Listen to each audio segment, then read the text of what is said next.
ഒരുപാട് ആളുകൾ അനുഭവിക്കുന്ന ഒരു പ്രയാസമാണ്. ദീർഘമായ യാത്ര ചെയ്യുമ്പോൾ അല്ലെങ്കിൽ നമുക്ക് എന്തെങ്കിലും പരീക്ഷയ്ക്ക് വേണ്ടിയോ മറ്റു പഠിക്കാൻ വേണ്ടിയിരിക്കുമ്പോൾ നമുക്ക് ഉറക്കം ഒഴിയണം, പക്ഷേ ഉറക്കം വന്ന് സഹിക്കുന്നില്ല, ചെയ്യാൻ കഴിയാത്തൊരവസ്ഥ.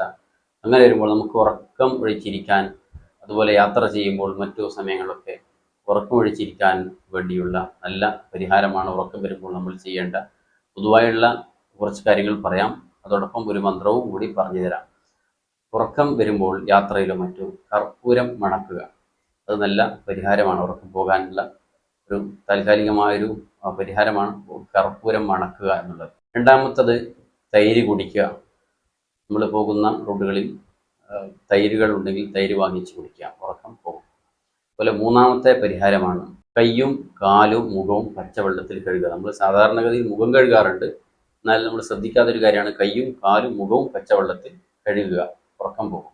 അതുപോലെ മറ്റൊരു കാര്യമാണ് തുറന്ന സ്ഥലത്ത് അല്പം വേഗതയിൽ സ്പീഡിലൂടെ നടന്ന് വിയർക്കുക, എന്നാൽ ഉറക്കം പോകും. അതുപോലെ മറ്റൊരു കാര്യമാണ് സോഡ കൊണ്ട് മുഖം കഴുകുക, ഉറക്കം പോകും. അത് നല്ലൊരു പരിഹാരമാണ്. അതുപോലെ ആറാമത്തെ പരിഹാരമാണ് നമ്മൾ പൊതുവെ ചെയ്യാറുള്ള നല്ല ചൂടുള്ള കട്ടൻ ചായയോ കാപ്പിയോ കുടിച്ചാൽ ഉറക്കം പോകും. ഇതിനുള്ള ഒരു മന്ത്രം കൂടി പറഞ്ഞു തരാം. യാ ഹയ്യു എന്ന ഈ ദിക്ർ ധാരാളം ചൊല്ലുക, ചൊല്ലിക്കൊണ്ടേ ഇരിക്കുക. നല്ല പരിഹാരം അതിനുണ്ടാകും.